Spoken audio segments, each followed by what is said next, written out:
प्रधानमंत्री नरेंद्र मोदी वोट डाल रहे हैं। पहला वोट उन्हीं का कास्ट हो रहा है और मतदान की जो प्रक्रिया है बहुत ही सरल प्रक्रिया है। राष्ट्रपति चुनाव से बिल्कुल भिन्न ये प्रक्रिया होती है क्योंकि राष्ट्रपति चुनाव जो होता है उसमें विधायकों का भी वोट अंकित किया जाता है, लेकिन इन चुनावों में सांसदों का ही वोट लिया जाता है। और प्रधानमंत्री नरेंद्र मोदी जो कि वाराणसी से सांसद हैं, उनका सबसे पहले मतदान, उन्होंने अपनी पर्ची ले ली और उसके बाद फिर वो अंदर मतदान पेटी की तरफ आगे बढ़ गए हैं। उन्होंने अपना वोट कास्ट कर दिया है। थोड़ी देर में वो बाहर भी दिखाई देंगे और बाहर एक कतारबद्ध रूप से खड़े हुए सांसदों को आप देख रहे हैं। प्रधानमंत्री नरेंद्र मोदी अब मत पेटी में अपना मत डालते हुए, और इसमें कोई दो राय नहीं, चेहरे पर मुस्कुराहट और जीत की जो एक कहते हैं कॉन्फिडेंस, वो भी उनके चेहरे पर। वो ये जानते हैं कि अकेले उन्हीं के सांसदों के बलबूते जगदीप धनखड़ ये चुनाव जीत जाएंगे। नमस्कार करते हुए अब यहां से बाहर निकलते हुए अमित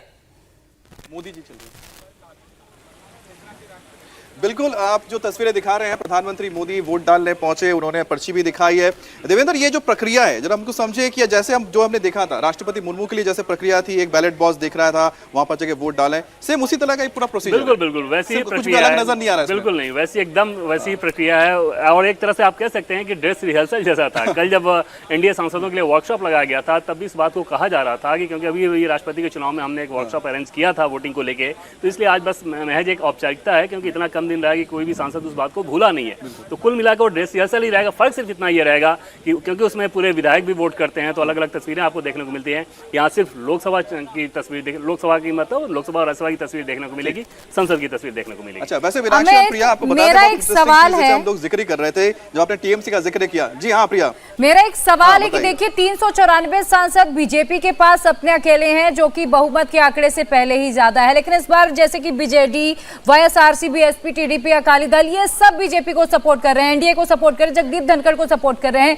तो क्या बीजेपी वोट प्रतिशत बढ़ाकर, क्योंकि कहा यह जा रहा है लगभग 70% ये वोट प्रतिशत पहुंच सकता है, तो एक पॉलिटिकल मैसेज देने की भी कोशिश कर रही है? अच्छा, एक सवाल जो स्टूडियो से आया उनका ये पूछना है कि मेरे सहयोगी का कि अब इस बार तो खैर जैसे हमने देखा था कि बीजेपी को जो सपोर्ट किया था मुर्मू के दौरान, बीजेडी ने, वाईएसआर ने भी किया था, जेएमएम ने किया था, लेकिन जेएमएम इस बार उनके साथ नहीं है।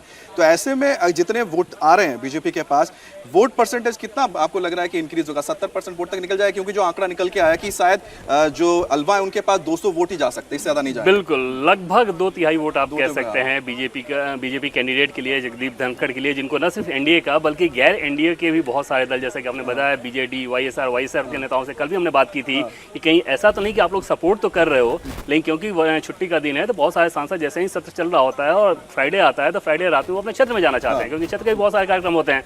कहीं ऐसा तो नहीं कि आपके कुछ सांसद वहाँ पे चले गए हैं। तो उन्होंने बाकायदा ये बताया कि नहीं, हम पूरी गंभीरता के साथ सपोर्ट कर रहे हो, हमारे सारे सांसदों को यही रखा गया और सभी लोग वोट कास्ट करेंगे। तो उससे आप अंदाजा लगा सकते हैं कि 515 इसमें एक जो इंटरेस्टिंग चीज देखने को मिली, आप समझेगा कि जैसे हम बोले बीजेडी और वाईएसआर ने तो जब राष्ट्रपति चुनाव था तब भी साथ दिया था, जेएमएम ने फ्लिप मार दिया, लेकिन टीडीपी सपोर्ट में है। और बहुत इंटरेस्टिंग लगा, टीडीपी ने सपोर्ट किया। हाँ बिल्कुल, टीडीपी सपोर्ट में है। जेएमएम का फ्लिप मारने की बड़ी वजह ये थी कि पिछली बार द्रौपदी मुर्मू के कैंडिडेचर को मना नहीं कर सकते थे, पॉलिटिकली वो एफर्ट नहीं कर सकते, एक तरह से कहें तो ये ज्यादा बेहतर रहेगा। और अभी क्योंकि उनको अपोजिशन के साथ खड़े होते हुए दिखना है, तो इस लिहाज से उन्होंने अपनी रणनीति इस बार अपोजिशन के साथ ही रखी।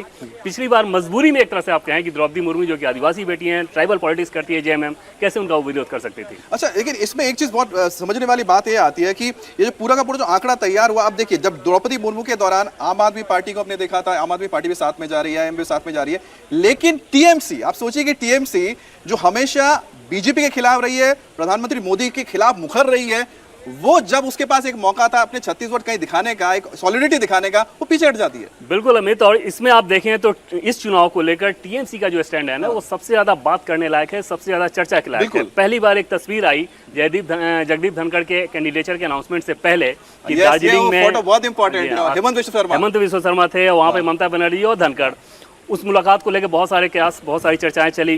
खैर वो अपनी जगह पे रहती है। मैं बता दूं, वो जो मीटिंग चली थी कि 40 से लेकर 1 घंटे तक चली थी। जी हाँ बिल्कुल, और इसमें और इस लिहाज से इसको समझें कि हेमंत विश्व शर्मा अमित शाह जो कि देश के गृह मंत्री हैं, बीजेपी के टॉप लीडर में से एक हैं, उनका बहुत खास माना जाता है। और इस बात को लेकर भी चर्चाएं चल रही थी कि क्या हेमंत बिस्वा शर्मा सिर्फ अपने दम पे मिले या पार्टी या कोई मैसेज था। इन बातों को लेकर बहुत सारे कयासबाजी चले। हमारे पास एग्जैक्ट इन्फॉर्मेशन नहीं है कि आखिर उस बातचीत में क्या ट्रांसपायर्ड हुआ था, लेकिन निश्चित तौर पर वो तस्वीर बहुत ज़्यादा चर्चा में रही। दूसरी चीज़ आप देखें तो तकरीबन 1 साल पहले, पिछले साल जुलाई में ममता बनर्जी दिल्ली आई थी, और जब वो आई तो यहाँ पर उस समय भी वो प्रधानमंत्री मोदी से मिली थी, और प्रधानमंत्री मोदी से मिलने के साथ वो अपोजिशन के तमाम नेताओं से मिली थी। आज 1 साल बाद वापस वो दिल्ली में है। कल प्रधानमंत्री से मिली, लेकिन बाहर आके बयान तक नहीं दिया। एक सिर्फ चिट्ठी थी जो चिट्ठी को जारी किया, और टीएमसी के सोर्सेज हमें ये बता रहे हैं कि अपोजिशन के नेताओं से मिलने का उनका कोई कार्यक्रम नहीं है। ये एक बहुत दिलचस्प डेवलपमेंट, ये एक बहुत बड़ा मैसेज। और जिन्होंने बताया कि ममता बनर्जी का मिलना प्रधानमंत्री मोदी से, अब एक जब विपक्ष की बात करते, विपक्ष में क्योंकि मार्केट अलवा खड़ी हुई है, 5 बार की सांसद रही है, पूर्व मंत्री रही है, गवर्नर भी रही है। अब जब वो आई तो उन्होंने लग रहा है, क्योंकि हमने देखा था किस तरीके से राष्ट्रपति के चुनाव के दौरान क्रॉस वोटिंग भर के हुई थी। क्रॉस वोटिंग हुई थी यहाँ। अच्छा, अब ये जो स्टूडियो में बात हो रही है कि क्रॉस वोटिंग, क्योंकि क्रॉस वोटिंग बहुत इंटरेस्टिंग होता है कि पिछली बार देखने को मिला था करीब 11 जो वोट थे क्रॉस जो उनके सांसद थे उन्होंने क्रॉस वोटिंग कर दी थी। इस बार भी ऐसी उम्मीद हो रही है कि कितने जा सकते हैं? इस बार निश्चित तौर पे बहुत कम रहेगा क्रॉस वोटिंग को लेके। ना एक तो एनडीए ने कोई वैसी ताकत लगाई, ना वैसा कोई इमोशनल कनेक्ट, इमोशनल सेंटिमेंट जो होता है वैसी कोई चीज़ नहीं है। जैसे द्रौपदी मुर्मू के बारे में कि पहली बार ट्राइबल महिला वो राष्ट्रपति बन रही है, तो दूसरे दलों के नेताओं के लिए भी ये मुश्किल था इमोशनली अपने आप को उससे डिटैच कर पाना। धनखड़ के मामले में वैसी स्थिति नहीं है, तो इस लिहाज से आप समझ सकते हैं कि क्रॉस वोटिंग की जो संख्या रहेगी निश्चित तौर पे राष्ट्रपति के चुनाव में बहुत कम रहेगी। इंडिया टीवी हर वक्त हर जगह डाउनलोड करने के लिए सर्च करें India TV news Google play store या ऐप स्टोर पर।